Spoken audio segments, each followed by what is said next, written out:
Hello and welcome to the latest Let's Read video. This time we're taking a look at Expert Gamer number 68 from February 2000. This was my third issue, I believe, of Expert Gamer. Yeah, let's get right into it. So this was... the thing with this issue is that there was actually a lot of part twos. If you watched the previous episode, Expert Gamer number 67, you'll notice how we covered Donkey Kong 64. You'll also see somewhere on here, Vandal Hearts 2 was covered the previous issue. Tomb Raider: The Last Revelation was covered the previous issue.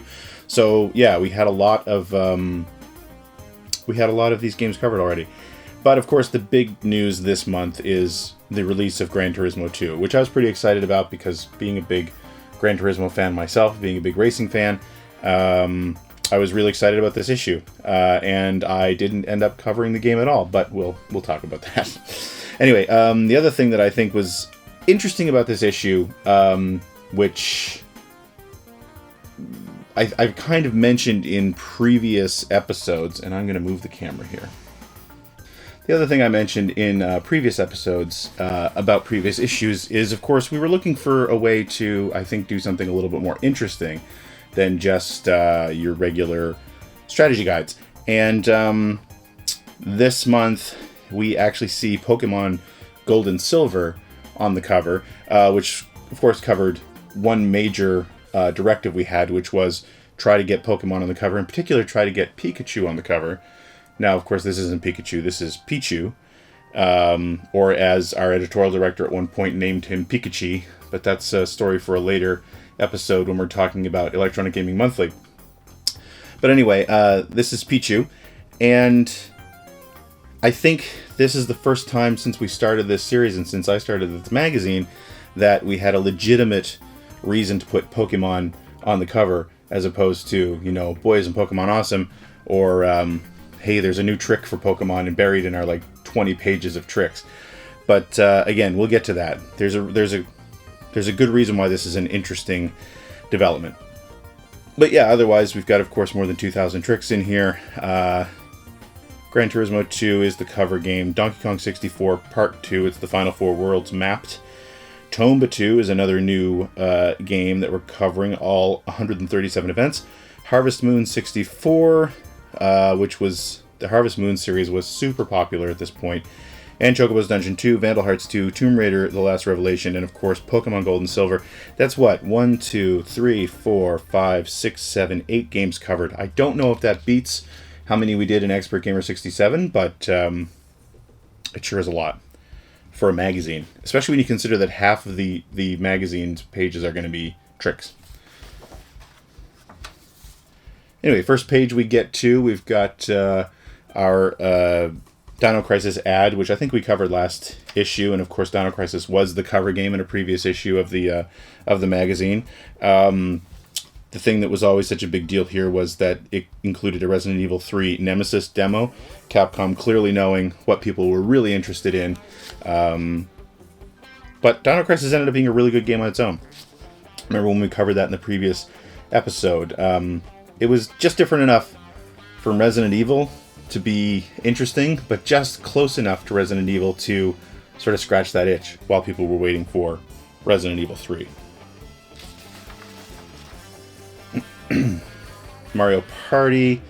Boy, this just doesn't track in today's world. Who the heck has one of these now? Especially the kids who were the main target audience for a Mario Party game. Who has a stereo system like this? That's when stereo systems were awesome, though, the stacked stereo systems. Only for Nintendo 64. Pretty cool ad, though. Alright, let's look at the bios here. So we'll start with John Riccardi. I'm going to read all these. Editor-in-Chief, after blazing through Disc 1 of Code Veronica, Riccardi can't wait to get his hands on Disc 2. He was somewhat disappointed with RE3's sleep-inducing story, but he says Code Veronica more than makes up for it. We'll have to wait another month to find out. Though, since he won't give up the disc. In other news, John's been playing Pokemon Gold and Silver far more than any sane man should be allowed. He keeps mumbling about taking care of his eggs. Weirdo. So I believe this is a reference to the fact that I think Konami, or Capcom, I'm sorry, actually sent out the first disc of Resident Evil Code Veronica early. Or not early, but I guess what I'm saying is when you're recovering the game, they actually sent disc 1 by itself, and you had to wait to get disc 2. They were really, really, really careful about sending out pre-release code for anything. Because there was an incident where one of their games got leaked from another magazine. I don't remember exactly which one it was. I have a theory on that, but I'm not going to say it because I don't want to obviously besmirch anyone. Dan Leahy, our managing editor. Oh, sorry. Favorite game of 1999 was Final Fantasy VIII for John, and current favorites Pokemon Gold Silver, Resident Evil Code Veronica, Gran Turismo 2, and NBA 2K. I'm really curious if John actually played Gran Turismo 2, or if that was more of a, that's the big game this month, so that's what I'm going to say is one of my favorites. Dan Leahy, holiday hangovers aren't pretty, and a healthy dose of vacation and college football bowl games nearly left Dan comatose. Luckily, Hot Shots 2 arrived and broke his catatonic trance. Leahy hasn't decided if it's better than Mario Golf, and keeps saying he needs to play a little more. Dan's also been hitting the Soul Calibur circuit pretty hard. No, really? If Mazurek would just quit playing, maybe Leahy could hang in the top 3. New Year's Rezo, less za, and more pizza. I'm not sure what the za is referring to. But anyway, favorite game of 1999 was Madden NFL 2000. Current faves, Toy Commander, was an old Dreamcast game, NBA 2K, March Madness 2000, and Soul Calibur. Dan was one of our resident sports guys. In fact, he was part of Team EGM, who reviewed most of our sports games for the longest time. He and Todd Zuniga both, actually. Andy Barron, this month has revealed the duality of Cyber. Cyber, of course, was a nickname we had for Andy. By day, he was conquering the role-playing madness of Chocobo's Dungeon 2 and Harvest Moon 64. By night, armed with his blessed blade, he took to the streets, wreaking vengeance on all the wretched criminals in the fair city. Under the cloak of darkness, he stalked the unrepentant. What makes a man evil? He asks himself. Who knows where fate will lead him next month? Stay tuned. Too much NyQuil, you think? Asks John. So I'm not sure exactly. I think he's referring to a game that we'll probably end up seeing in Expert Gamer 69. But I think what's ironic here is that Andy actually did have a sword. That was his home invasion plan, was that he actually had a sword either at his bedside or underneath his bed or something like that. So I think he's kind of referring to that here. I don't know. Andy was an interesting guy. Favorite game of 1999, Soul Calibur. Current favorite, Shadow Man, Legacy of Kain, Soul Reaver, Soul Calibur again, and Heart of Darkness. Remember Heart of Darkness? Heart of Darkness was supposed to be this like amazing event game, and I feel like it came out and it just didn't do anything. Jim Mazurek. Jim was in awe when he discovered the new section going in next month's mag. Titled Andy and the Angry Gamers, its theme will be to help people who suck at playing competitive video games. Andy Barron will add useful cop-out phrases like, my block button is broken, no wonder you beat me, or better yet, your character has moves that cannot be blocked. Forget XG strategies, use this new section and dominate the entire gaming universe. In parentheses, yes, he's joking. So, Jim, and again, I think we talked about this previously, but Jim was the definition of hardcore gamer. He didn't have time for things like sports games or anything like that. He didn't have time for people playing on easy, and Andy was, for what it's worth, he was the king of the excuse when he was losing at something. He absolutely did talk about things like his controller being broken, and Jim clearly didn't like that. Favorite game of 1999, Final Fantasy VIII. Current favorites, Gran Turismo 2, Vandal Hearts 2, Soul Calibur. Todd Zuniga, tripping the live Fantastic down to New Orleans for the Millennium was the perfect antidote for the Tomba 2 hangover Todd experienced this month. After dyeing his hair Tomba pink for the Big Easy, he was constantly trying to accomplish tasks like Tomba himself. Drink a hurricane, get 4 hours of sleep, kiss 10 strange women, etc. For his New Year's resolution, Todd's looking to finish writing a Broadway credible play and become the 4th best player at Soul Calibur. Favorite game of 1999, Tony Hawk's Pro Skater. Current favorites, March Madness 2000, Soul Calibur, NBA 2K, and WrestleMania 2000.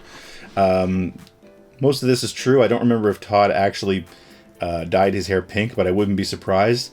Todd, at this point in his life, lived to connect and date as many girls as he could find.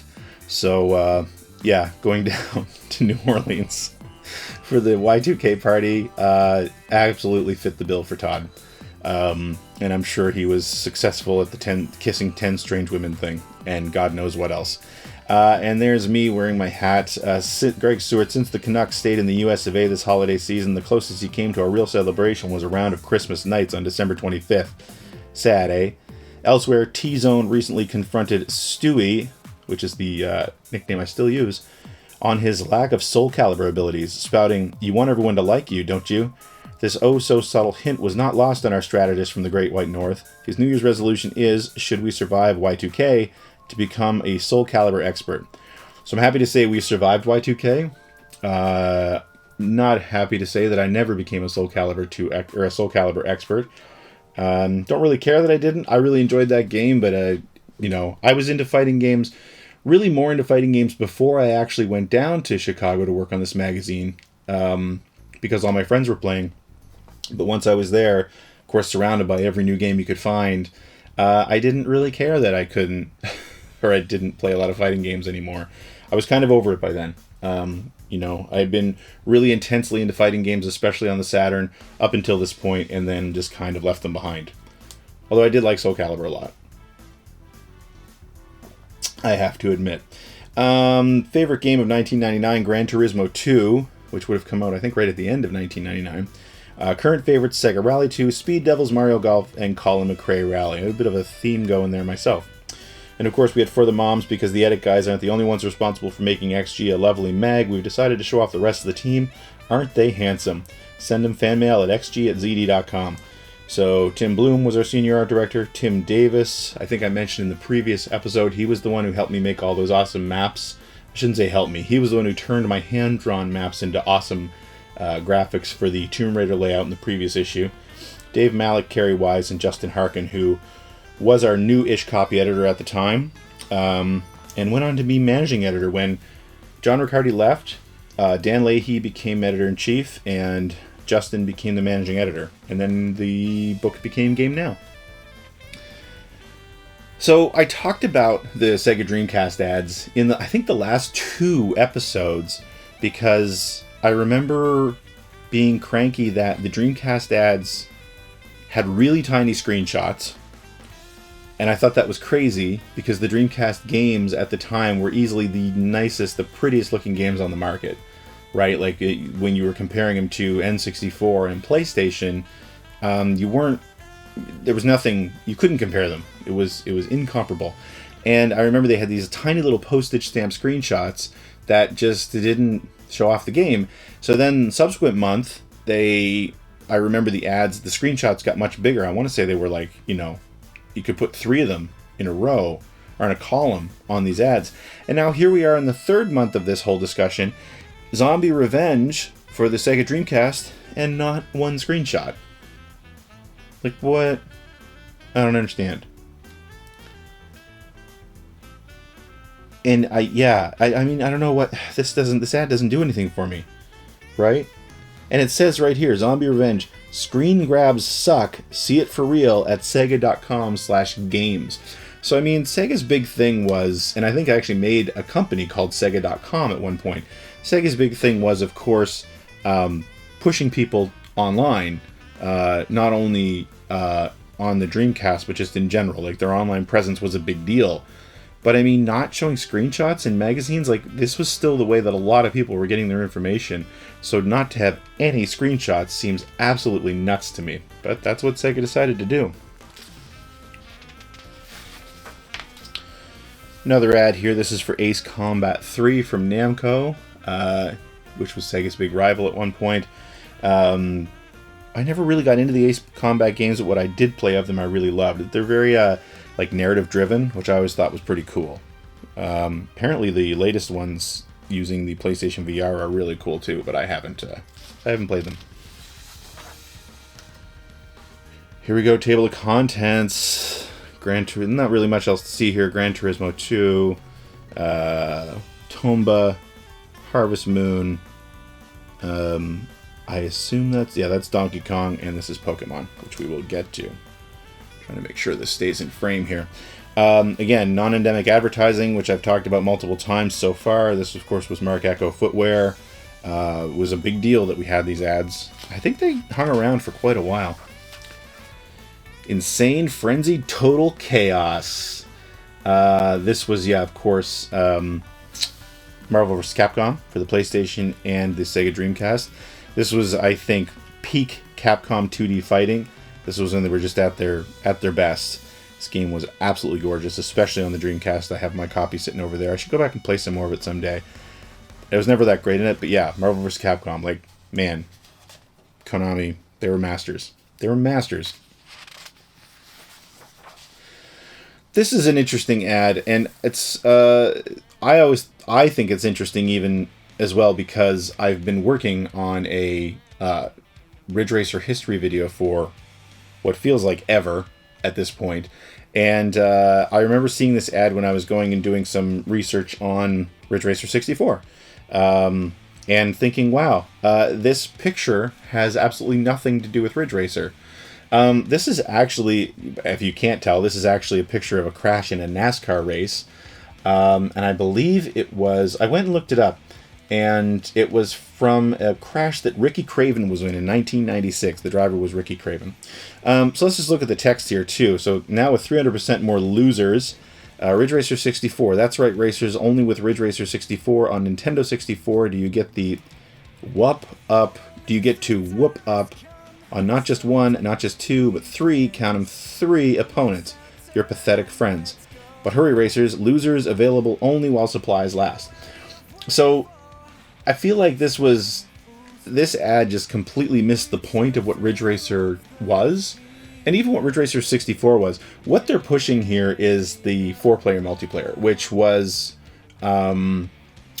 unique for Ridge Racer up until this point, because we hadn't really gone online yet. And I mean, if you watch the TV ads for Ridge Racer 64, it's all about multiplayer as well. It's somebody sends like somebody a singing telegram about what a loser they are, and that's cool. And you can see like there's the 4-player pain here, but this ad really makes it seem more like it's Destruction Derby 64. Like it really seems like it should be a Destruction Derby game, and it's not. And I never really understood why they did that with this ad. But yeah, it was fun to use Google image search and find out that this was a Ricky Craven wreck from 1996. Fun for me. I don't know if it was fun for you guys. All right, the Gamers Forum, and they're going to give me a chance to scroll down on my screen here. Let's look at the first. You're going to hear some clicking while I move my document, my notes down here. Yeah, so let's look at these. I'm not going to read all these, but there were a few that I enjoyed. Let's look at the letter of the month here. We've got video games are getting harder. Are they too difficult? Dear Expert Gamer, I don't know about you guys, but I think games are getting almost ridiculously hard these days. Now, don't get me wrong. I like a challenge when I play my games, but on some of them, like Metal Gear Solid and just about all of the Final Fantasy games, if you want to actually get through the first or second level, you have to spend even more money to buy a player's guide. I'm not saying that all games should be super easy so that you can beat it in like the first hour of play, like Pokemon Snap, but just don't make them so hard that you have to rely on a store-bought strategy guide just for you to play the game. That was from Tyler Bowman. And our response, actually, Tyler, we at XG feel that things are going in the opposite direction. While a lot of today's games look and feel a million times better than the games of yesteryear, the overall challenge level seems to have dropped a bit since the 8 and 16-bit days. For the most part, this is due to the fact that there are so many more people playing games in 1999 than there were in 1989. To reach this broader market, game companies feel they have to make their games easier in order to make them accessible to everyone. There are still some seriously tough games out there. We covered 2 of them this month, Gran Turismo 2 and Tomba 2, but on the whole, we'd say things are getting too easy. Our solution? More games should have the option to change difficulties, and the hard difficulty should actually pose some sort of challenge to those of us who've been gaming long before Pokemon. I wasn't really crazy about this response, but it makes sense for the magazine. This is called Expert Gamer. The whole point is that we want you to buy this magazine so that you can read our guides. That's what we wanted. I think it's interesting, though, that we're talking about having to buy guides and games getting too hard. And now here in 2024, we have sort of a whole subset of games and a subset of gamers that just won't touch a lot of games if they're not ridiculously hard.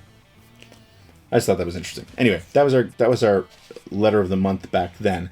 Let me see what else we got here. There was a Tony Hawk. There's this one here. Dear Expert Gamer, I want to know if it's possible to do a 900 on Tony Hawk's Pro Skater. I know that Tony is the only skateboarder to ever land a 900, but he did this after Tony Hawk's Pro Skater was released. Is it still possible to pull it off in the game? From Gary Davis.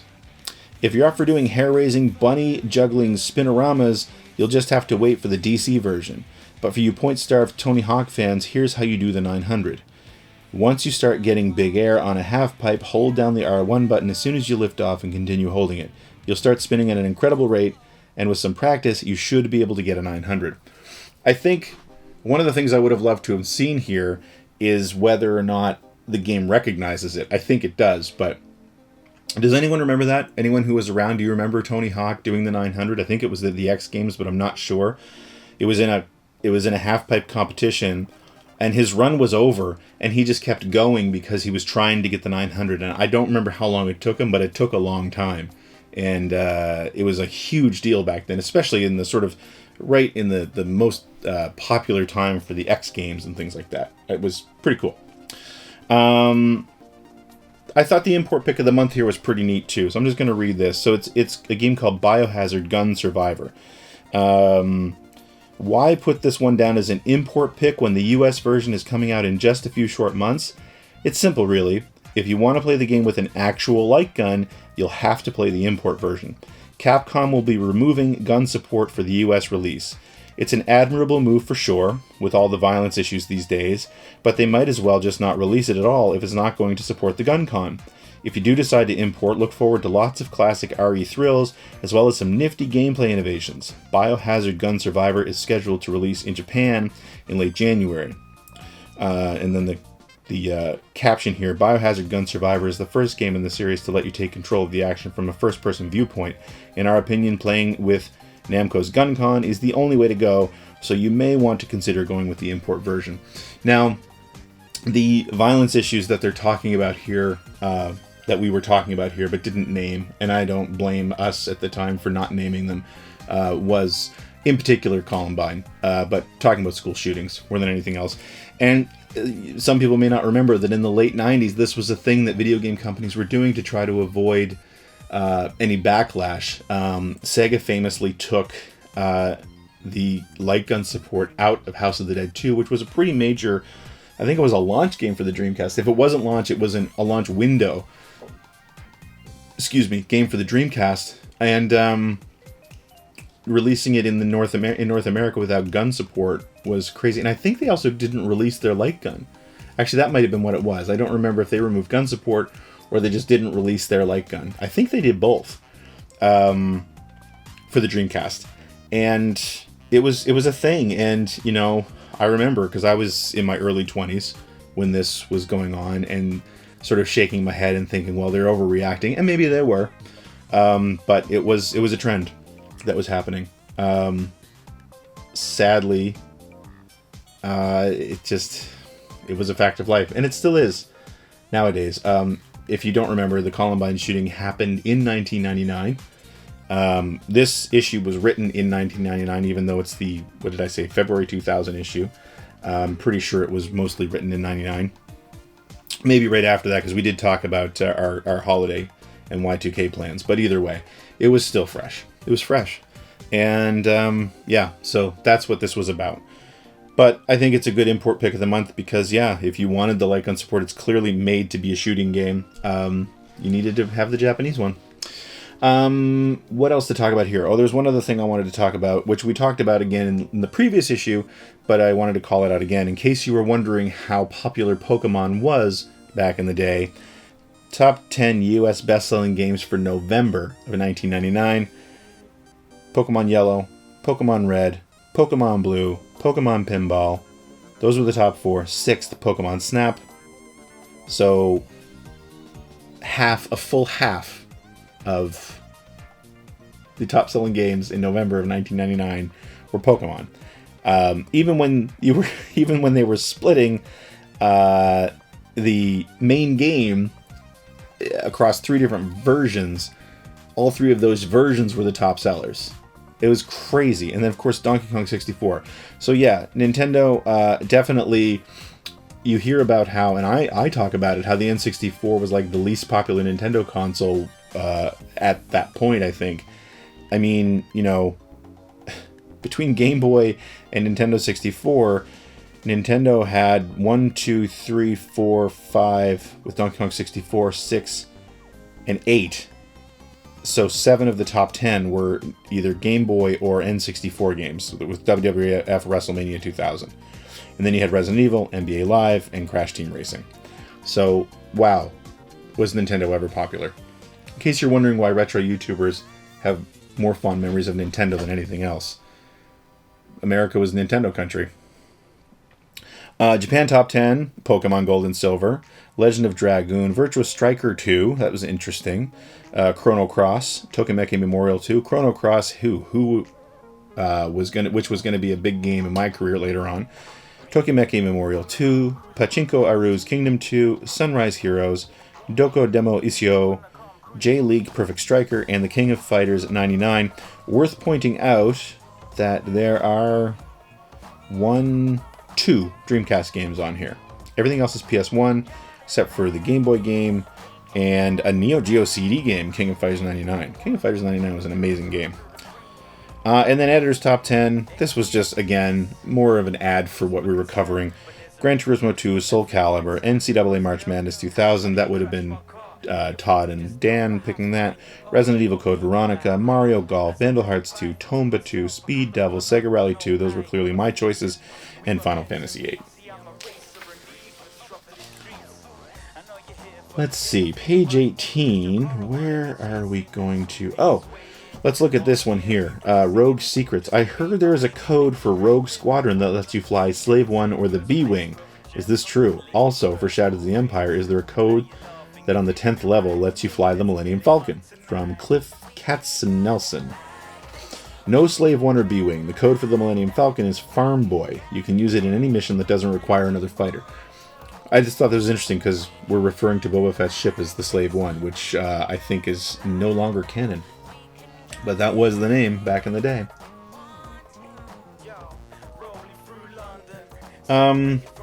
This one. Excuse my Canadian. Dear Expert Gamer. Hi, I send my drawing to you. Please reply me if you have a thing I need to put. Excuse my English because I'm from Quebec and I speak French.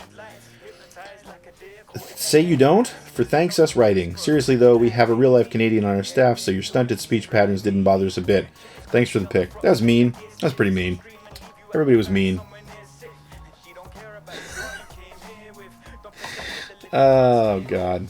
Hang on a sec. I've clicked the wrong button here. There we go. Everybody's mean. That's all I'm saying. Crazy Taxi 2. Screen grabs suck. See it for real at Sega, or at crazytaxi.com, not sega.com. I don't know what to say about this. It really kills me. This is a creative ad, I will say. Like, this is obviously supposed to be like a hill in San Francisco, and you can see the tires of the taxi up here. That's a pretty cool idea. Right in here would have been a perfect spot for some screenshots. That's all I'm saying. More ads. Grandia Wedding. I am stuck in Grandia. Yeah, I don't know why people were asking about Grandia, because we ran that strategy previously. Q&A, I'm not really touching that. Scream 3, look at this. More non-endemic ads. The album, 18 tracks on one CD. New music and current tracks from, ready for a blast from the past? Creed, Godsmack, Orgy, Powerman 5000, Seven Dust, Fuel, System of a Down, Static X, Slipknot, Finger 11, Cold Chamber, Full Devil Jacket. It's a great name. Incubus, American Pearl, and Dope. See the world's scariest photos sent in by readers or submit your own if you go to screamthememusic.com. I wonder if that's still live. Let's try it out. So that was them releasing the soundtrack before. This is them advertising the soundtrack before the movie. You see the soundtrack's out January 25th and the movie's in theaters on February 4th. Another Resident Evil ad. Capcom love to advertise with us. This is Resident Evil 2, which we talked about last issue. Not much else to say about it. It was a really good version of Resident Evil 2 that I was always surprised at because it was on the N64, and who knew you could do a game like that on a cartridge. We're going to tear through the tricks because there's going to be a lot of them. We're on page 24. Let's see what page we end the tricks on. We're into Dreamcast. Oh yeah, over to the N64. I always love the clip art we used in the tricks, though. This is such a product of its time at this point. Even if magazines were a big thing now, you would never see this. Another Sega ad where screen grabs suck. See it for real at sega.com/games. I think it's creative how they were building things with the text. Like in the Crazy Taxi ad, you saw the text was in the shape of a pylon, and here the text is in the shape of track. That's kind of neat, right? Let's see what it says here. I took turn 1 in a full power slide doing about $110. The smell of burning rubber and gasoline still scorching my nostrils. Or maybe it was the chilly Colorado burrito I had for lunch. My blown 2-liter, 300 horsepower 4 was howling like a jackal begging to be cut loose. But I knew this course. At these speeds, one false move, you lose control and turn yourself into a high-protein smoothie. So I left it in third and bided my time. Then Mom came in. By the time I convinced her I didn't know how my report card got in the trash, we were in turn 8. He's screaming now. I drifted across the apex, an angry cloud of dirt and rock boiling out behind my rig. I clipped a corner marker and it blew away like a red kite in a hurricane. I corrected and nailed it down the straight. 120, 130, 140, blue sky, the green of the trees, and the faces of the crowd blurred into a solid wall of mad speed. Then I hit the gravel. That's it. Sega.com. I don't know what that proved, but I wanted to read it anyway. More tricks. We're on page 30 now. Game Boy Color. I think this is one of the first Game Boy Color ads we've seen so far this issue, and they were huge in previous issues. Rainbow Six, Tom Clancy's Rainbow Six, also on N64. Not really much to say about this game. I was never into these games. I don't know if the Game Boy Color versions were any good. Red Storm Entertainment, I believe, was based in North Carolina. I think they were right down the street from where I worked at Vicious Cycle eventually. More tricks. Still N64, because it was super popular. Get out of the house and into the arcade. This is, where is this for? Cyberstation. Oh, Aladdin's Castle. Timeout, Aladdin's Castle, and Cyberstation. Timeout was a Namco arcade. I know that much. Let's see what you could get. Make your next party special with a tournament party. Everyone plays in a free double elimination tournament on any video game. All guests receive extra tokens with even more for the guest of honor. Prizes for winners and guests. The winner's name posted on the funcrafters.com website. Great for birthdays and special celebrations. I keep forgetting, and I need to remind myself whenever we go through these ads that I want to go see if any of these URLs are still alive. I doubt it. I don't think any of these companies exist anymore. But funcrafters.com if you want to check it out. And hey, you know, there, take a picture. 4 free tokens. That's $1, right? It's $1. Yeah. Still in the N64 ads. There's Vatical Entertainment now coming back. Vatical, of course, was a huge publisher on Game Boy Color. Wizard Works, I think it's worth pointing out, and I don't think that console magazines really talked about this too much because they were much bigger on PC, but the Deer Hunter series on PC was massive. When I first started covering video games in general, it was online, obviously, for Gaming Age. Excuse me. And we covered PC games, and I covered a few of them myself. Looking back on it, I was never really the right person to cover PC games, but I did.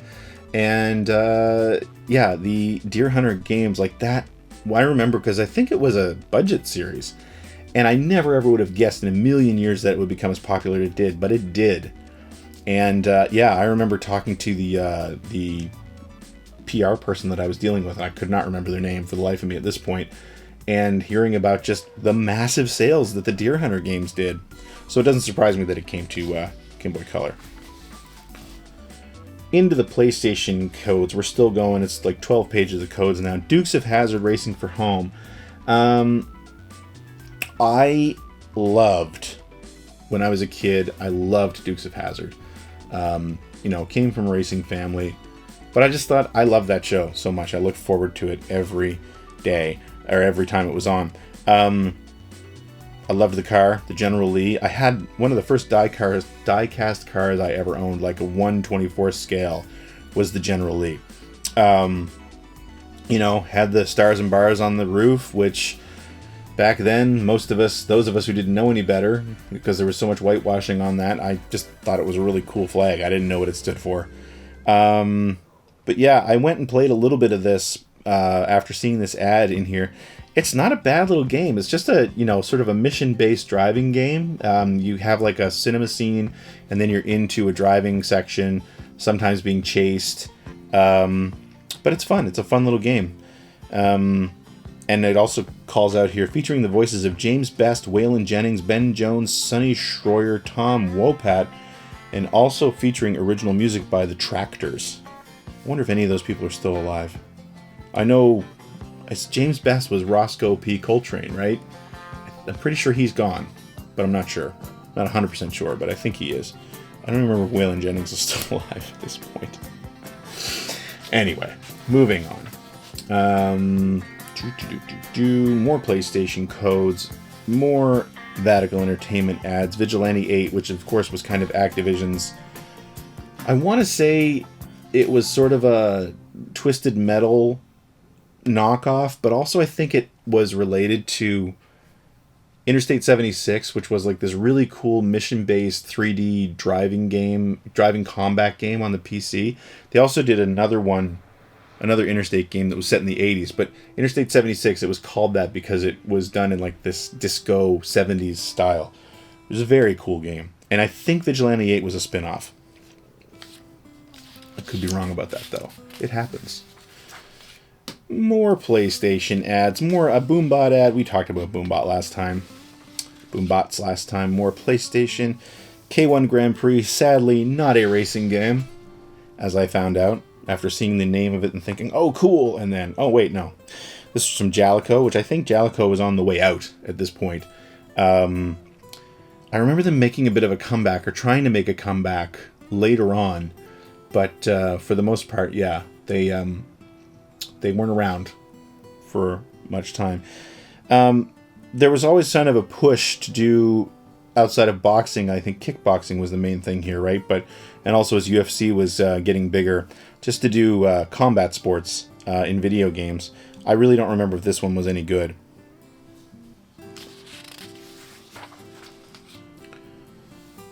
More PlayStation codes. This is the standard, I don't know what the deal was. The Neo Geo Pocket Color was such a cool little system, and it had a lot of positive buzz, which was great. The ads for it were terrible. I think I mentioned that last time. But it was such a cool system. It was basically like a sort of a, I always felt like a high horsepower Game Boy. Well, it was more like a Game Boy Color, I guess. And it sort of went with the same thing. It was like a non-backlit screen. Two AA batteries would last forever. And then they had also the different colors. So, I mean, they were really taking a page out of Nintendo in the Game Boy and Game Boy Color market. But of course, you had all of SNK's properties to go with it. Plus, Sega was kind of partnering with them as well. But, it was really cool to have these really shrunk down 8-bit versions of stuff on the Neo Geo. Plus, you had Card Fighters Clash and Marvel vs. Capcom. And a couple of Namco titles like Pac-Man was in there as well. And there's Taito with Bubble Bobble. It was such a great system. It didn't last very long. It was super cheap when it came out. I really loved my Neo Geo Pocket Color. But the advertising sucked. And they felt like they couldn't get a foothold in the industry. at the time, which is really too bad. Really, really too bad. More Vatical Entertainment stuff, Snowcross, more PlayStation tricks. We will get through here. Oh, look, the last revelation. See our guide later in the issue. It does not say. This was actually sent in by someone. Interesting. I always loved this image as well. Top Gear Pocket 2. The game was but this image is great. I would love to have like a blown up version of that art.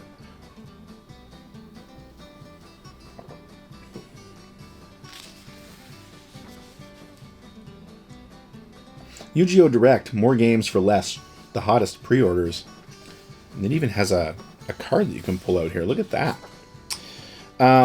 So, interestingly enough, I went and looked at UGOdirect.com, and the URL is still live. It is not this anymore. I think it's a comedy site now. I would have to go back and look. When I was first researching this, I went and looked it up. I know that it exists, and I know it's different than whatever this is, but I didn't put in my notes what it is. I think it's a comedy site. Yeah. More ads. It's all cut off up there, but we're into Game Boy codes here. By the way, I loved how we did the color-coded tricks. So 51. So about 25 pages of tricks and advertisements. And I'm not sure, I'll bet you this issue is about 100 pages long. And here we are at the game of the month, Gran Turismo 2. I was so excited about this game. I kind of think I had it in my head that I was going to do the coverage on it. I'm going to move the magazine a little bit here. But I did not. So racing fans rejoice. Dan Shu somewhere is, his eye is twitching right now, the fact that I've even said that. I'm just going to move this again, try to center it a little bit. Yeah, so GT2 is here. The long wait is finally over. The sequel to Sony's genre-defining racer is here, and it once again promises to raise the bar by which all other driving games are judged. Sporting more options, more tracks, and a simply obscene amount of cars to choose from, Gran Turismo 2 caters to almost any driving style imaginable. While the game looks similar to its predecessor, the sheer number of events this year will keep even the most hardcore drivers busy for months to come.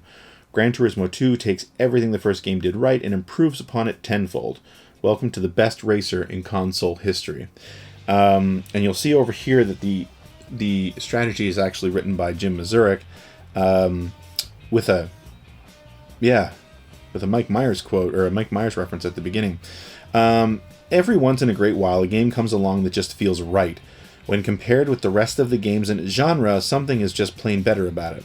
I'm not quite sure how to explain it, but somehow it's cooler looking and all around more fun to play than anything else. It's just a better game. Remember how GoldenEye 007 felt superior to all previous first-person shooters, and how Soul Calibur played and looked smoother than any of the other fighting games before it? Well, Gran Turismo 2 happens to fall into this very same category. It's the best of the racing games in my book, and I'm sure if you pick up a copy for yourself, you'll be thinking the exact same thing. GT2 is my bag, baby, yeah. So yeah, I'm not sure why there's an Austin Powers reference in there, but I guess because Austin Powers was exciting at the time. And at the bottom it says, special thanks to Greg Seward and Nelson Tarouk for their assistance and overall racing expertise.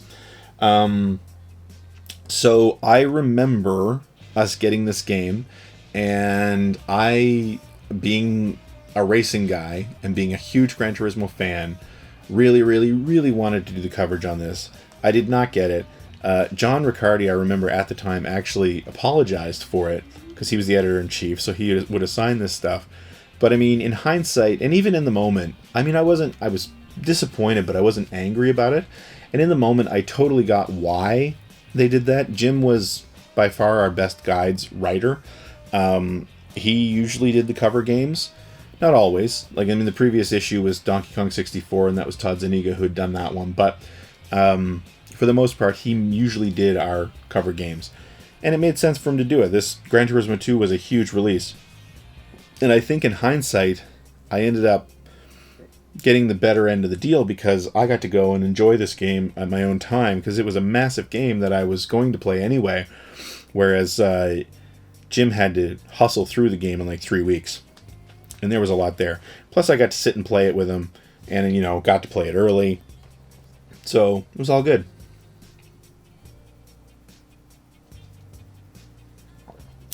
So, one of the things... Sorry, I'm going to move my notes here one more time.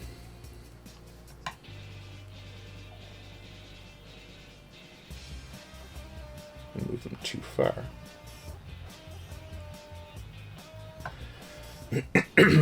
All right. Oh, and now I've moved the issue. Okay, so one of the things that people probably don't remember, but was a thing in Gran Turismo on the PlayStation 1, was that the game usually, or it didn't usually, the first two games, move this again, the first two games were on multiple discs. And the way that they were set up is that the first disc was an arcade disc.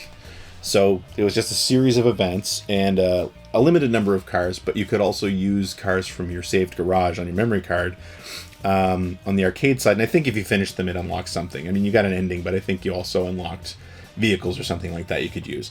But for the second disc, that was the simulation disc.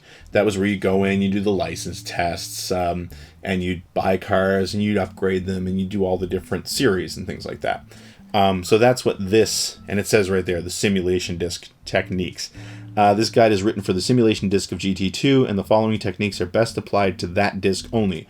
While some of this stuff can be used for arcade-style racing, most of it relates to parts setup, tuning, and how to maximize performance. Be sure to check back next month for our arcade mode update. Oh, I've forgotten about that. So, unfortunately, when we were doing this magazine and we had a limited amount of space, and I've mentioned this previously, but sometimes if the games were huge, you just had to cram a bunch of information into the pages as best you could. My Grandia and Final Fantasy VI walkthroughs in previous issues were perfect examples of that, where it's just 3 or 4 columns of text per page, where you're just, trying to it's like game facts. It's like an FAQ. So you don't get to do a lot of graphics, a lot of screenshots. And unfortunately, that's kind of where Gran Turismo 2 ended up, which is too bad because it was such a landmark game, and obviously you'd want to make your layout look as pretty as possible, but to get all the information in that you could, we kind of went with a standard layout. This looks very much like the Vandal Hearts 2 layout from the previous issue. Couple of things here.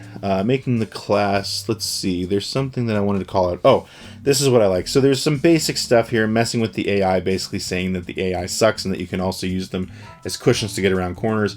And as someone who runs our podcast racing league, there are still people who do that, but it's not AI racers that they use as cushions.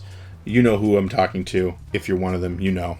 Down here, though, this is what I really liked, which is buying your first car. So for the first few Gran Turismos, that was kind of the big thing, is like you do your license tests, and then you can go out and you're sort of in the world, and it's like, okay, so what vehicle do I buy? I have no idea.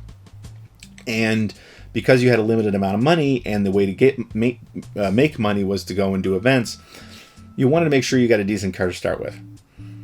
But that was daunting, because there was a lot of cars in this game. So I really liked that Jim took the tack of like, what do you buy first?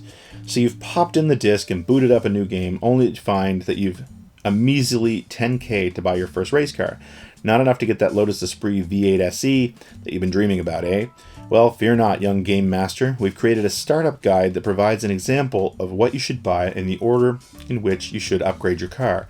And remember, this can be done with any other cars as well. We just became partial to the FTO.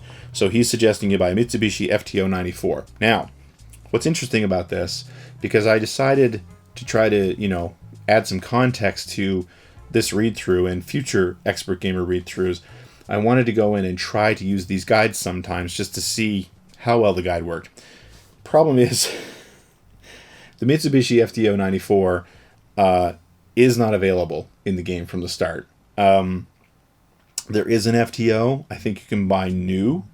But the FTO 94, I think, would have to be in the used market, and it's just not there. So I think that it actually probably changed between the pre-release version that we got and the actual game, which was a concern with the lead times in a magazine. But yeah, like I do love how he says, like, here are the upgrades to buy when you can afford them. So, like, get a racing muffler and then a performance chip and a sports suspension, soft tires, weight reduction, etc., etc., etc., and how much it's going to cost. The totals are wrong, but the idea is right, and it still works. And like you said, it works with any car, but there is an FTO I ended up buying in the game and sort of following this, and it does work really well. As Gran Turismo, as was the case with Gran Turismo back in the late 90s, you end up having to do the first few races over and over again to build up cash, but that's just the way the game worked.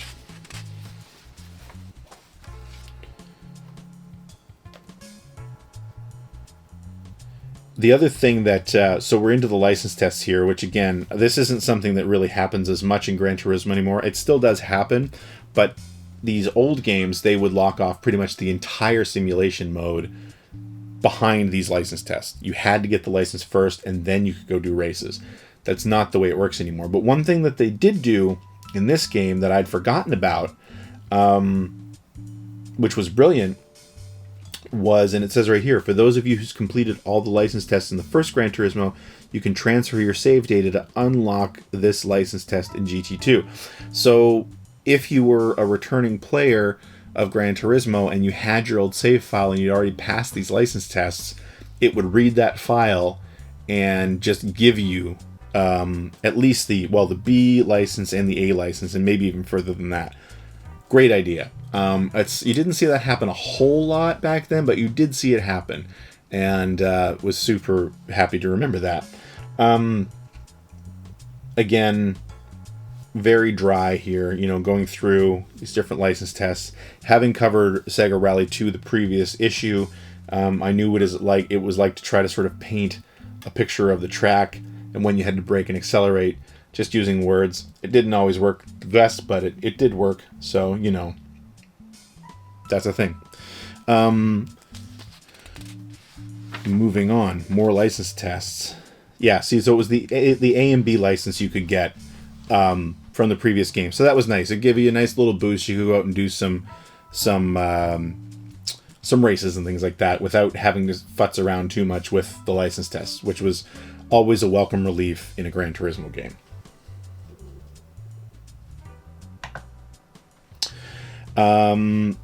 But yeah, IC, IB, IA, I think I got a call out here. The IA license brings back fond memories of the original Gran Turismo. Swearing, smashing your controller into your forehead, and hurtling small objects across the room go hand in hand with these tests. Don't expect to beat them on your first try, unless, of course, your name is Greg Speed Racer Seward. That's right. That's right. I was a master. Still am. But yeah, see, we're still just doing license tests, and we're like 4 or 5 pages in now. And now we finally get into the actual leagues. But before that, Jim, again, very smartly, I think, goes through all the different parts. So many parts, so little time. The key to upgrading your cars effectively comes from the general knowledge of the parts you'll be equipping them with. If you aren't aware of what you're doing to your car, how can you expect to maximize performance? So, in other words, learn what parts do, and you'll know what's best for your situation. Below is a breakdown of all 8 major parts categories, along with prices and my own recommendations for each part. And there's a little piece here that I wanted to call out. Oh, the little disclaimer here. I thought this was interesting. I don't know if this is something that Jim would have written or something that John would have added. All parts ratings were determined on a performance-to-price ratio conceived by the author of this guide. They are his opinions based on experience, not fact. So, of course, the key thing to call out here is this was not an official guide. We didn't get any information from Sony, and that's what Jim and John were trying to call out there, is that, like, these are not official numbers. These are, and the scale that we're using doesn't even exist. It's something that Jim made up to try to give some numerical value to things with this the star rating system.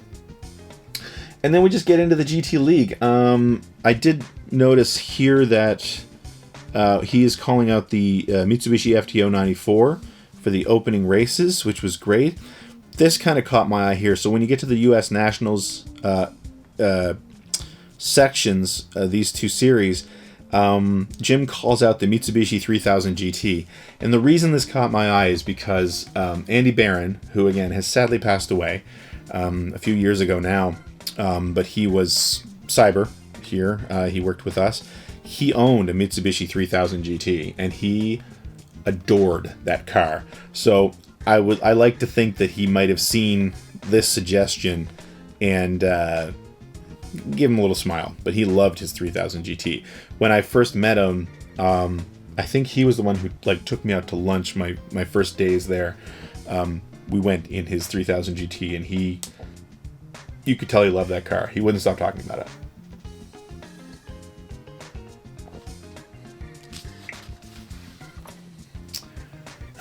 Special events page. Here we go. So we're still going, and like I said, see what I mean? Like, this is dry. Like, if you were doing an official guide now, you'd want 3D renders of the tracks, and the cars look so good. I mean, even these little screenshots for a PlayStation 1, these cars look fantastic.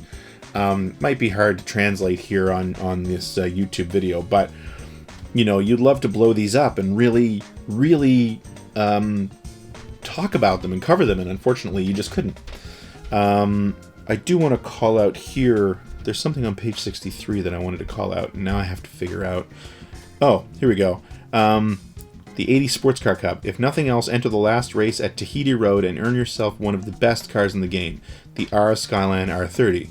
Racing guru and fellow editor Greg Speed Racer Stewart swears by it, and this is the guy who won the original Gran Turismo tournament at E3. So I wanted to call this out. I just kicked my camera. I wanted to call this out. I've told this story on the show before as well, but my very first E3 was 1998, I think. It was the year the first Gran Turismo came out. So I had been working, I've been doing Gaming Age at the time, but I've been working at a video game rental place. And I had a modded PlayStation. I think I was playing, I think it was a Game Shark I was using. I used a Game Shark, and I had imported Gran Turismo, the original Gran Turismo, the Japanese version. And I'd been playing it like crazy that whole year. I was so in love with Gran Turismo. And that year, as part of the launch, at E3, Sony had a contest going where they wanted you to set, whoever could set the fastest lap at Trial Mountain would win a trip to Laguna Seca for a sports car race for two. Trip for two. And the line was crazy. And I had tons of meetings. Of course, that was when I was doing Gaming Age. Gaming Age I was one of the owners of that site, so it was in my best interest to get as much good coverage as I could. But I did skip a couple meetings to wait in line and run one lap. One attempt, because you could get back in line and run multiple attempts if you wanted to. You can run one attempt for each time you waited in line. So I went up and ran one attempt, set the fastest lap, and then thought, okay, that's the best I'm going to do. I mean, maybe I could go faster, but I just, I had meetings. So anyway, I left. I was done. And I came back at the end of the day to check and found out that I'd won the contest. I won the fastest lap at E3 for Gran Turismo on Trial Mountain. And so I ended up winning the trip to Monterey, California, to Laguna Seca to watch a sports car race. I got to take my dad, which was his first time in California and at that track. He's a big race fan, so that was super cool. And when I went there, the rep that was there for Sony had said there was one guy who kept coming back. He kept getting in line and coming back and racing and racing. He kept getting closer and closer to your time, but he couldn't quite beat you. And I was like, wow, that's cool. So anyway, never thought about that much again. When I went to Ziff Davis in a few months from this, in the early part of 1999, I got shifted over to Electronic Gaming Monthly. And the creative director at EGM was a guy named Cyril Wojcik. And we were chatting one day, and he referenced that contest. And he said that he had tried so hard to win that he'd gotten in line and spent the whole day basically waiting in line so he could go up and do this lap, and he couldn't do it. Just couldn't quite beat whoever it was that won that contest. And I just thought, wow, what a small world, because I told him, yeah, I'm the guy you couldn't beat. It was pretty cool. Who would have thought that we would have crossed paths and worked with each other later on. But that's my my E3 Gran Turismo story. And with that, we're done. The cover game, like I said, it's a little bit disappointing in a way because it's so dry, but it has to be. This game was and is gigantic for the time. Moving on to Tomba 2. So, let's read what Todd had to say. I went into Tomba 2 with the same foolish arrogance that I approach all games with. I knew I would beat it, and beat it quickly. Well, let me just say that humility has stormed back into my gaming life. Tomba 2 is way tough, and some of the connections you'll need to make to beat this game are better left to the Platos, Aristotles, and Freuds of the world. This game is as much about stumbling into objectives by wandering around in loony suits as it is connecting the hardly linear boundaries of the cosmos. There are lots of items, an arc-load of objectives, and a couple of weapons thrown into mix it all up. Just remember to have patience and a photographic memory. Those two things might make Tomba 2 tolerable. Oh, it's fun, don't get me wrong, but the risk-reward system is a bit on the ridiculous side. This is a 35-hour game with an insane challenge. So Tomba, I think actually the first one has been re-released, but yeah, the first game was pretty well received. It was a side-scrolling platformer, technically, I think, released by Sony and developed by Whoopee Camp, which I don't even know if they're still around. I never really played it, but I remember people really loving it a lot. Tomba 2, I also had never really played until I was getting ready for this issue and this episode. And I have to say, with Tomba 2, they went full-on 3D. Like, even the characters are 3D, which means that in the levels, the camera can swing around in a lot of cool ways, and I do really like that. But I really think I like the look of the original Tomba much more than Tomba 2.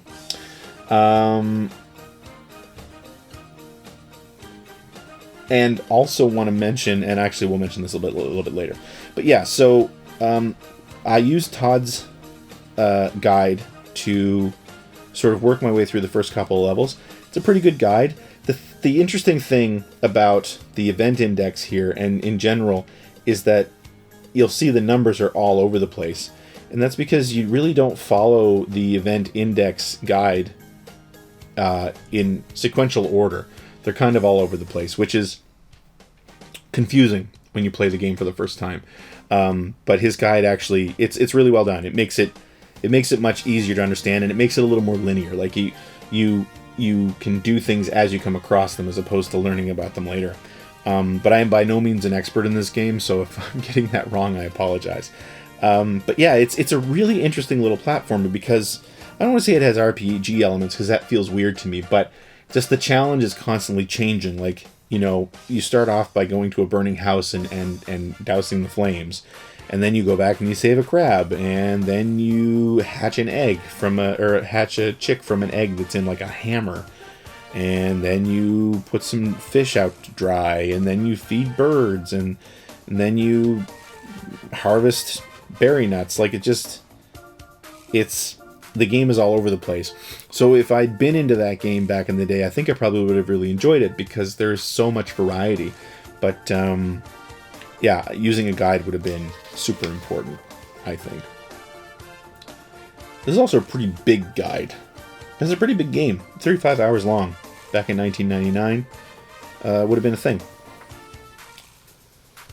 And there was another element here. And the other thing, again, I like about this is it's not quite as dry. Like, there's a lot of different color. There's a lot of box outs. There's a lot of chances to show Tomba and the different characters in the game and their different outfits and stuff like that. So overall, pretty cool guide. And one of the things that I wanted to mention here is we just talked about this with Gran Turismo 2. Using save files from the first Tomba, once you accomplish Nishiki Bird's servants, you'll be asked to download info from the original Tomba. If you've gotten up to the Grapplejack point of the first game, you'll be able to unlock these extra events, which are four different events. So again, this is something that you didn't see. I would just finish saying you didn't see it happen a ton, and already we've seen it twice in 2 games in this issue. But I loved that, and I mean Sony was by far not the only company to do that sort of thing. I mean, Konami pretty famously did it with Metal Gear Solid. Being able to, with Psycho Mantis, being able to read your mind based on the save files that were on your memory card. Sega did it with a couple of the games from Lobotomy Entertainment. among other things. I think Clockwork Knight 1 and 2 on the Saturn as well. So I mean, it was a thing that was happening, but it just wasn't very frequent. That's all. Team Tomba. Tomba 2 is as addictive as it is difficult. The best advice we can give to work through this time-consuming romp is to use this strategy guide or to play with friends. Team Tomba, which includes our own Todd Zuniga, Sean Smith from EGM, and Mark McDonald from OPM, couldn't resist playing in actual Tomba costumes. Here are a few pics of our favorite wannabe heroes in action. So there's Todd Zuniga, there's Sean Smith, and there's Mark McDonald.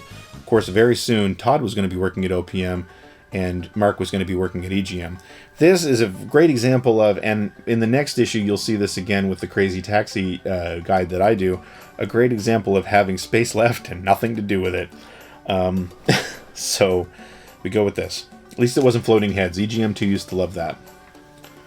Harvest Moon 64. Never seriously played a Harvest Moon game. These aren't my kind of games, but they're really great. I tried to play some for this episode, and it moves so slow that I just couldn't do it. But this guide's pretty great. I really like what Andy did here because it's not attempting to be linear. It's attempting to just give you general strategies, which I really like. So let's read what Andy had to say. If you were one of the unlucky few who missed out on the original Harvest Moon for the Super NES, make sure you pick this one up.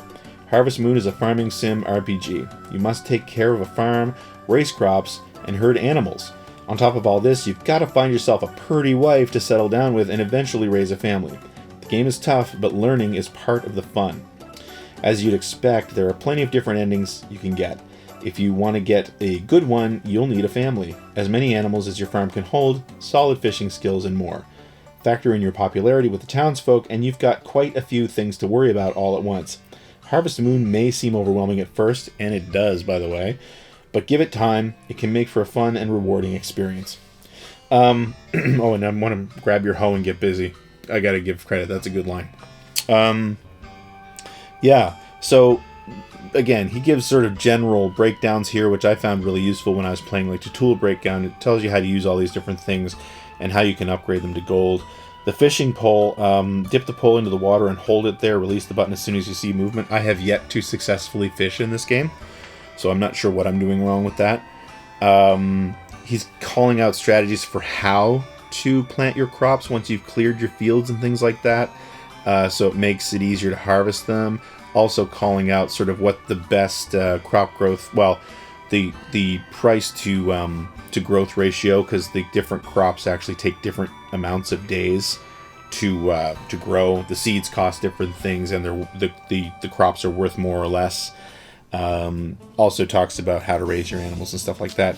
It's a pretty good little guide considering he had to shove it into 6 pages. There's our overall map. I spent a lot of time up in the mountains in the beginning, which is what he calls out to do. He does give you a bit of a starting point and sort of some of the stuff to go through. Gives you the holiday schedule, tells you what's easy to miss. In the first year's fall and winter, you'll be approached by the carpenters to help out with construction of a bridge and a hot spring. Helping out will not only get the carpenters to like you, but we'll get a lot of cash for your efforts as well. Yeah, like overall, a really good little guide for a massive game. I did have something here on page 78. Oh yeah, how to get the girls to like you. Raising a family. So here are the 5 different women you can woo. I wanted to say there was something here. Oh yeah, here we go. Choosing your mate. Choose a girl that suits your style. It'll make things a lot easier. When choosing which girl you want to pursue, always try to figure out her schedule. Each girl will do something different each season, so you have to do some scouting each month. Finding a wife isn't something you have to do, but it's a really satisfying feeling when you win a girl's heart. Remember, each girl has likes and dislikes. Also, there's always another guy in the village who's secretly in love with her, so you've got competition.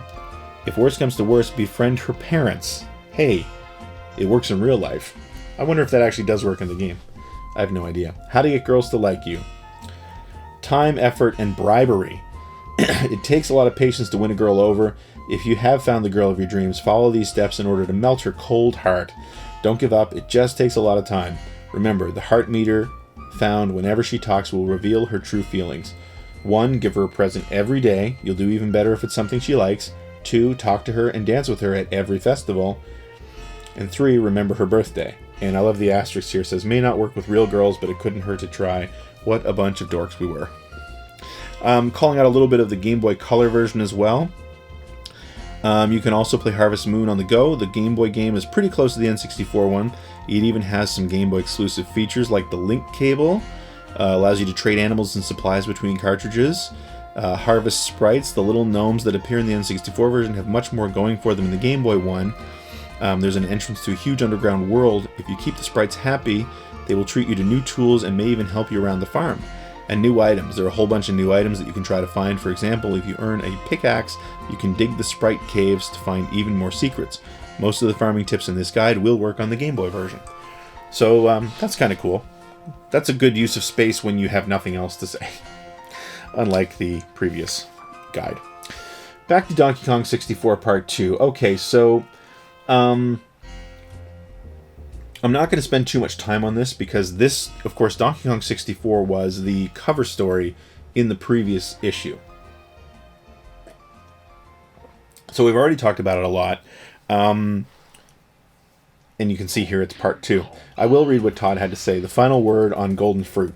What captured my imagination in the first 4 levels of DK64, the minigames, flying around with Diddy, etc., ended up becoming glib and frustrating in the second half of the game. Until I had reached the last stage and final battle with K. Rool, which has to be one of the more amusing battles in video game history, the repetition of the minigames left me just plain bored. Then there was that fight between Diddy and Tiny about who was cuter, and DK and Chunky started showing off for the ladies around the office. Seriously though, DK64 was quite a ride, and if you're into sitting down for a couple of days straight without sleep, or playing in lengthy intervals, finding everything is more addictive than capturing Mewtwo, then this is probably the game for you. Happy and laborious Konging. 65 hours long. Todd absolutely describes exactly what I didn't like about this game. It was long and I found kind of boring. But of course he couldn't say that. We didn't want to go too deep into that just because obviously it was also very popular. And we weren't a review magazine.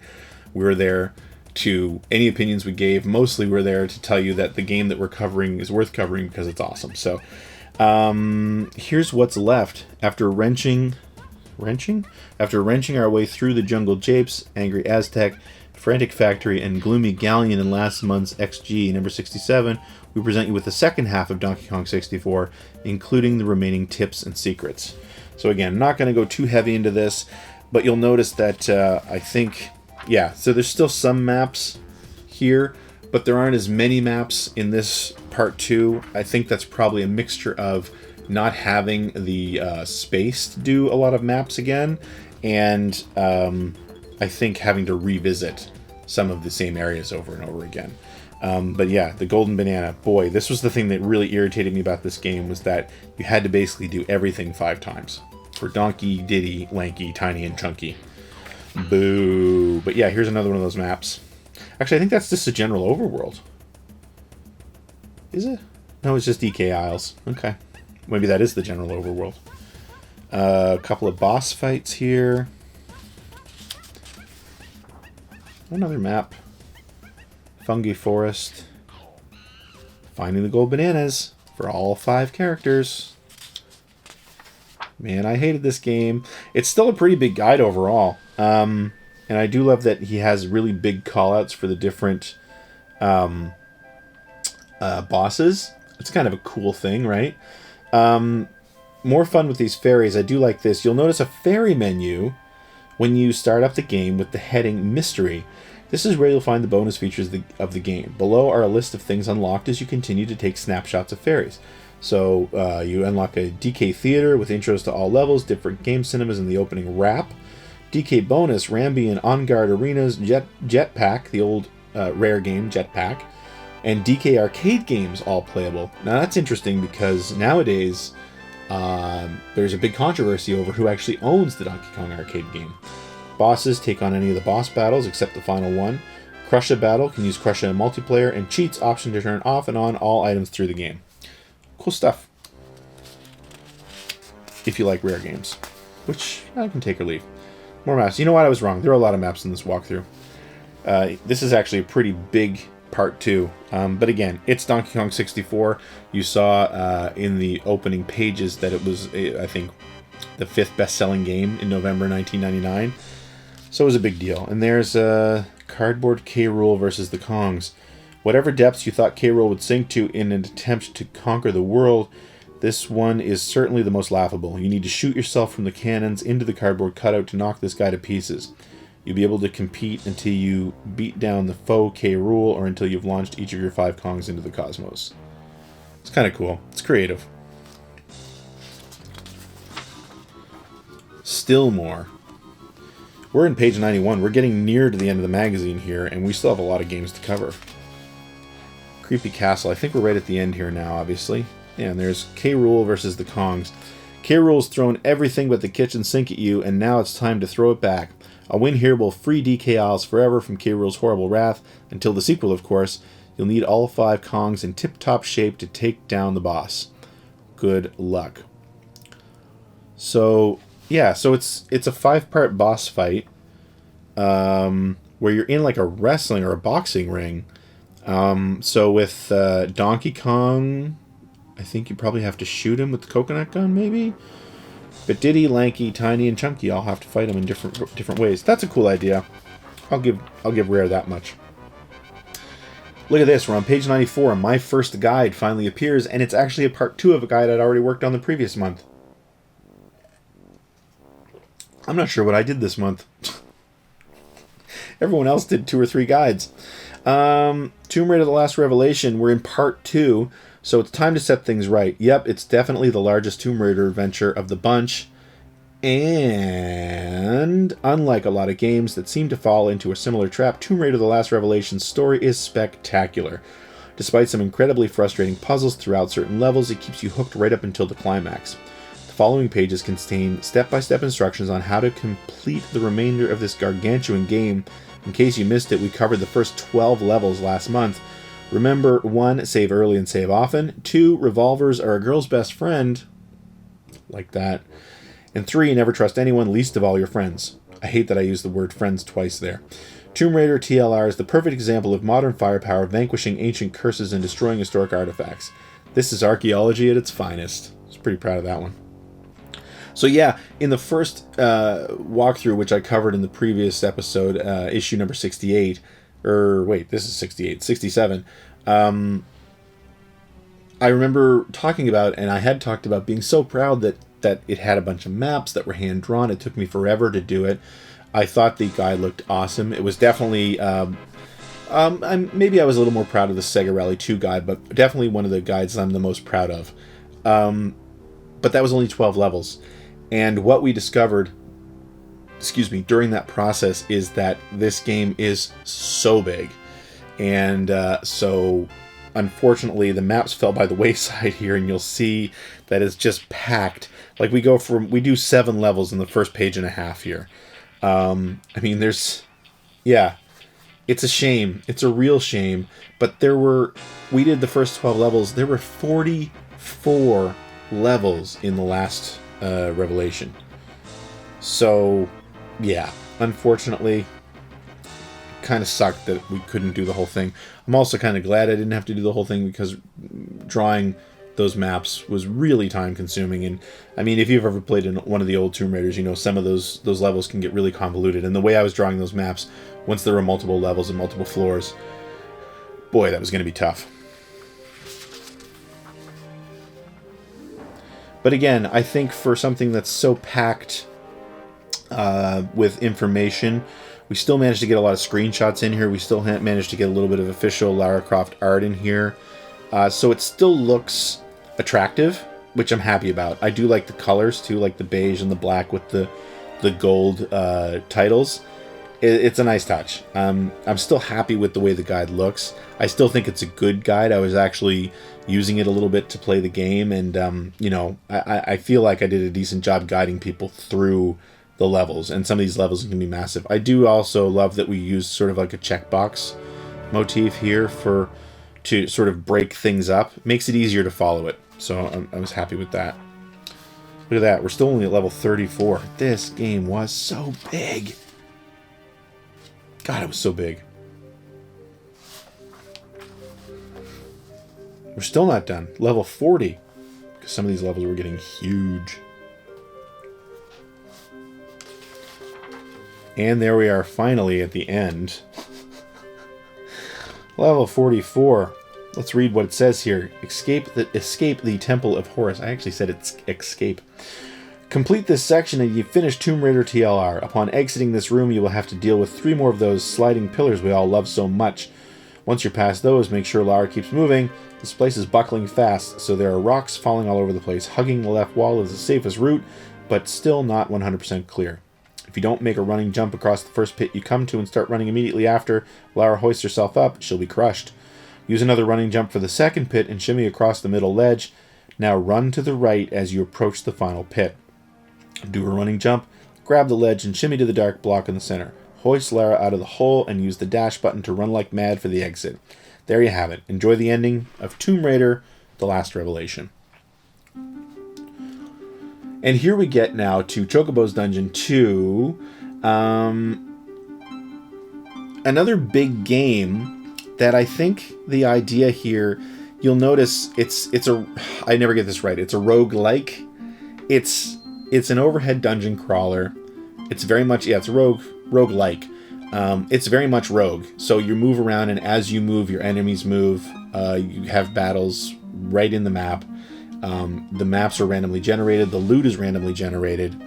And I think this was a cool time in general for Squaresoft. This was before Square had merged with Enix, and was actually when they were partnered with Electronic Arts. So this was released under the Square EA banner. And the great thing about the Square EA banner was I felt like that was when Square was releasing a bunch of stuff that wouldn't normally come west. Like, we were used to Squaresoft by now. Obviously Final Fantasy and some of their other RPGs on the Super Nintendo. Chrono Trigger was the one obviously that stands out. But when they were partnered with EA, they were you were getting like Brave Fencer Musashi and I think Air Guys was under that label as well. And Tobal #1 was under that label, I think. It might not have been, I'm not sure. But either way, you were getting a lot of more experimental stuff that I think they were always releasing stuff like that in Japan, but they weren't necessarily releasing it in North America. So it was really great that we were starting to see this stuff. And Chocobo's Dungeon 2 definitely falls into that category. And I really think, because this guide's only 3 pages long, which isn't nearly long enough for a game like this, but I think it had more to do with John and us as a magazine championing the release of these games. So let's see what Andy had to say. Endless exploration. It may seem like a simple dungeon crawl, but Chocobo's Dungeon 2 has several little bits of gameplay that Final Fantasy fans should enjoy. Aside from the familiar cast of critters and the classic Final Fantasy music, Chocobo's Dungeon 2 has some addictive features backing it up. Every time you enter a dungeon, for example, it will be different. Also, any item you may find can change. Despite all the randomness, however, Chocobo still has a storyline. The gameplay is turn-based, so when you take a step, so do all of the enemies in the dungeon. By planning your movements carefully, you can take out enemies on your own terms. Despite its cutesy look, this game has more than enough depth to appeal to hardcore gamers. Just try to obtain all the feathers, and the 2-player mode only serves to add to that depth. I played a little bit of Chocobo's Dungeon 2 for this episode, however, I didn't get very far because this is a pretty hardcore game. But this guide is pretty helpful overall. Basic tips: every dungeon is random. Getting out alive. Talk to Mog if you die with your Moogle friend, as he often sets you up with some equipment. Talk with your Moogle friend as he often sets you up with some equipment. I think Mog follows you through most of the game. Chocobo, noun, an annoyingly cute bird often used as transport in Square games. Different tips for when you're in town. And then look at this. Look how dense this is. This is crazy. Magical feathers, help from others, traps, a second quest for hardcore players only. Don't walk away after the credits scroll. There's a special second quest that is quite difficult to complete. One of the things that he does here that I think is interesting, though, is on page 104, and I just need to find it. His conversion tables.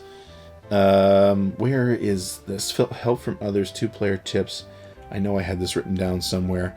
But what he does is, in the conversion tables, he actually invites people to email him for conversion tables. And I'm just not seeing where he did that. But I know he did it when I read this, and now it's lost. I'm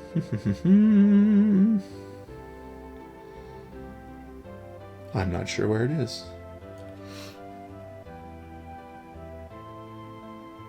Anyway, it was an interesting idea. I'm sorry I can't find it. I feel bad about that. But yeah, I thought it was an interesting idea for him to do this because, oh, it's right at the top. Look at that. Item conversion tables. Boy, I said it.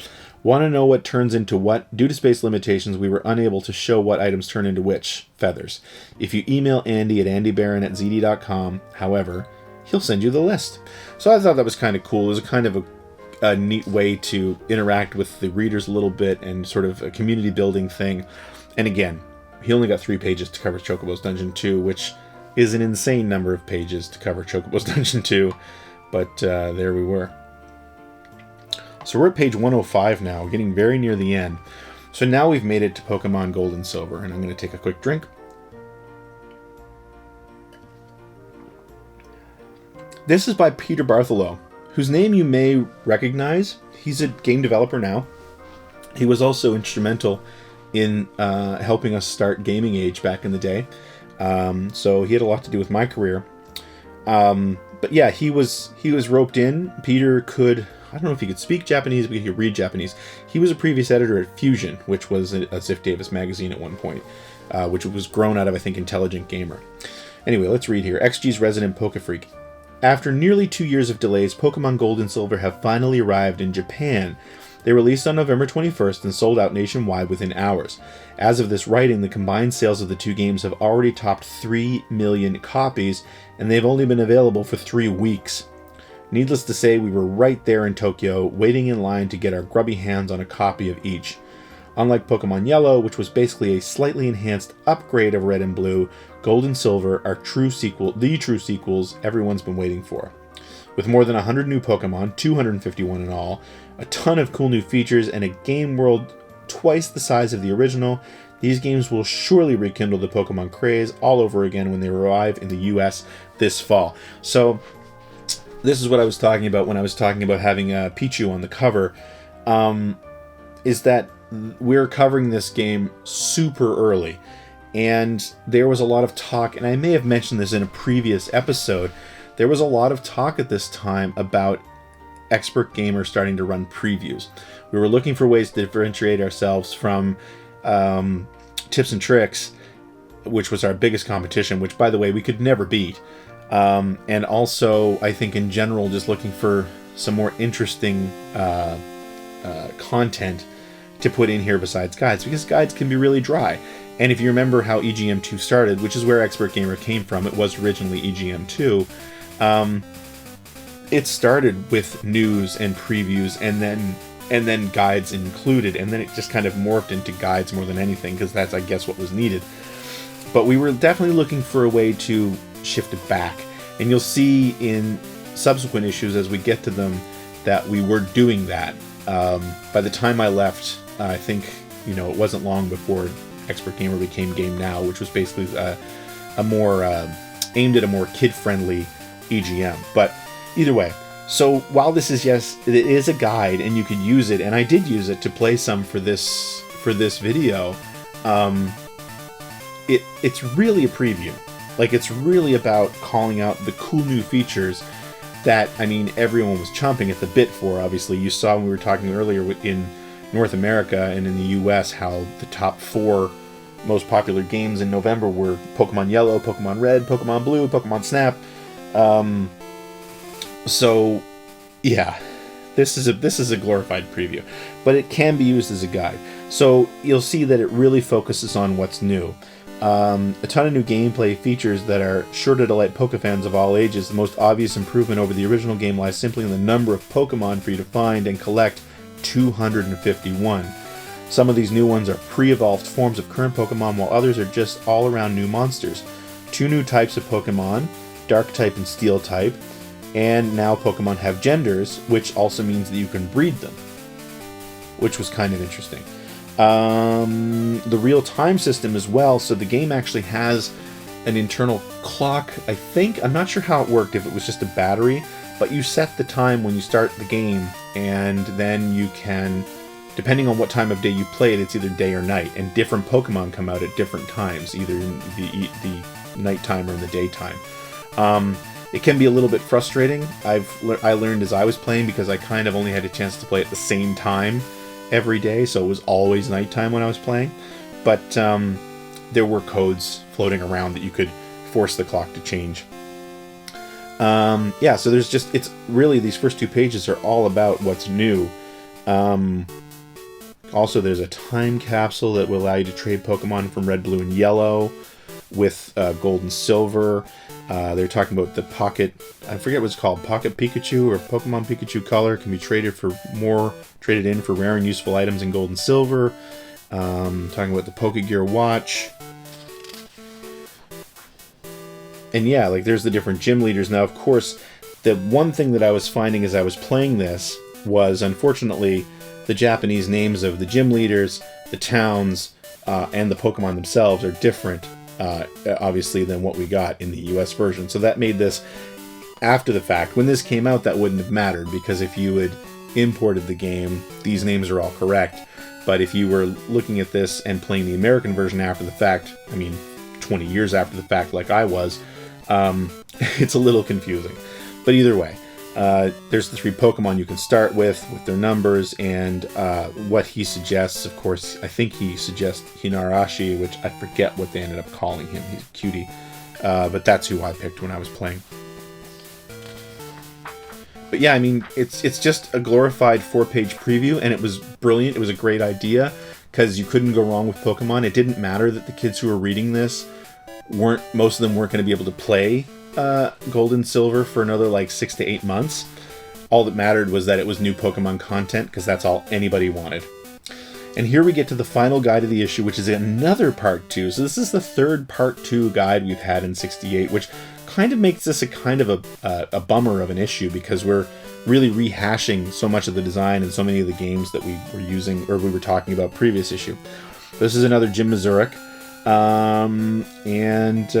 Designed as a follow-up to last month's guide, this strategy finishes up the standard walkthrough covering the last 11 battles and goes into even greater detail with some of the game's tougher secrets. The updated map shows all of the locations in the game, although we've only labeled the ones pertaining to this month's guide. For the earlier battles, see last month's XG. The standard walkthrough is written with an identical format to last month's, keeping it consistent while still making it easy to dive right into. And yes, indeed, after putting in close to 100 hours in this quest of epic proportions, I still love the game to death. In fact, I enjoyed every single minute of the gameplay, right up until the bitter end. Now that's what gaming is all about, isn't it? This is a hard game. Jim loved it.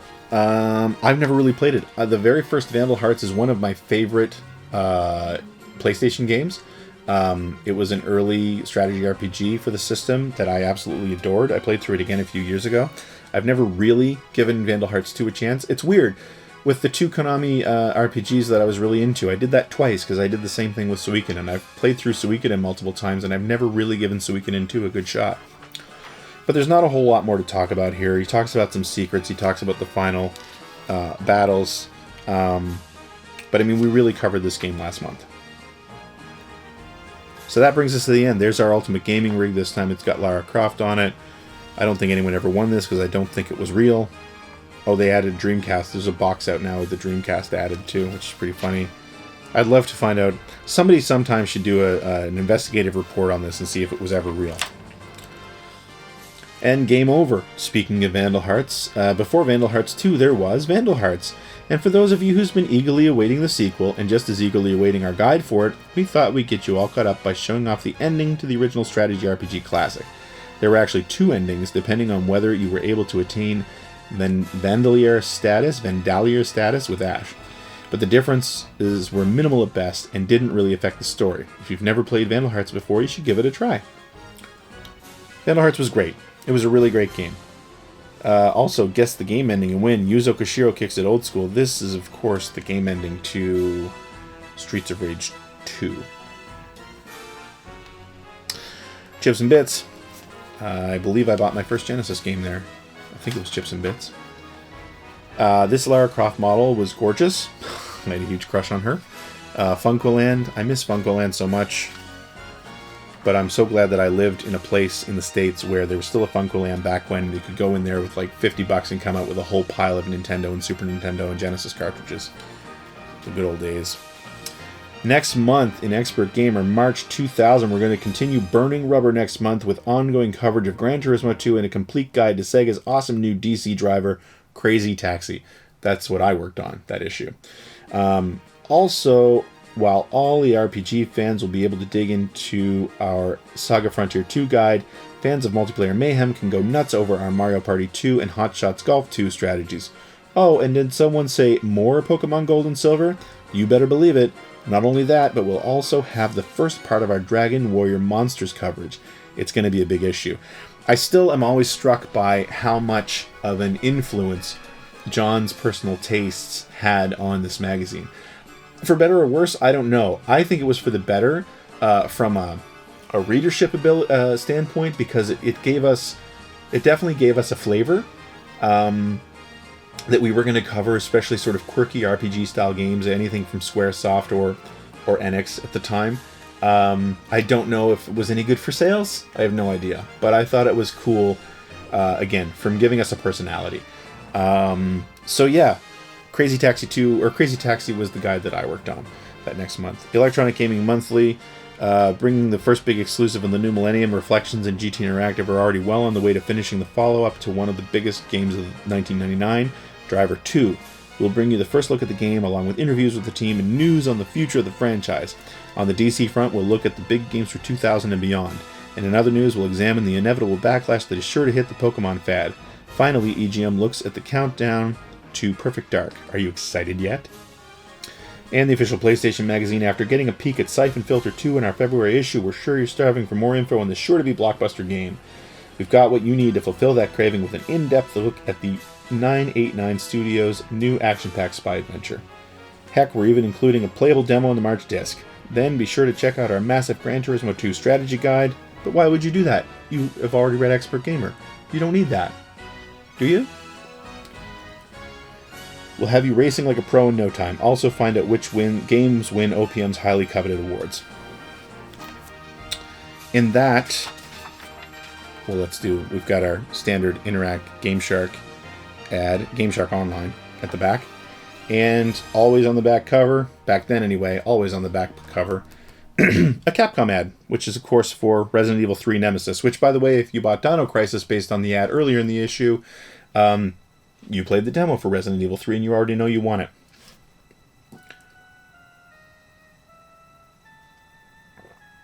it. So that's going to do it for this episode and for this issue, Expert Gamer number 68, the Gran Turismo 2 cover. It was, again, I think my third issue of Expert Gamer, maybe fourth. I can't remember. But either way. And I feel like I didn't have as much to say about that issue because, as you might have noticed, out of the, 10 games that we covered, I worked on one of these guides, and it was a part 2 of a guide that I'd done in Expert Gamer 67. So, yeah, I didn't have a lot to say about it. Although I did play a lot of Gran Turismo 2 with Jim Lazura. Anyway, I hope you really enjoyed that. Thank you so much for watching right through to the end. If you enjoyed this video, please do give it a like and consider subscribing and maybe even supporting this on Patreon. I am looking forward to digging into Expert Gamer number 69, the nice issue. But no, it does have Crazy Taxi in it, which was a favorite of mine, and it was a favorite of mine to work on. And I remember being really proud of the way that guide turned out. So I'm looking forward to taking a look at it, to jumping into it again, and seeing if it is as good as I remember. In the meantime, thank you so much. Please check out the other videos on the channel.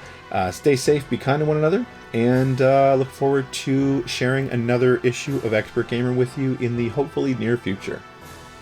Goodbye.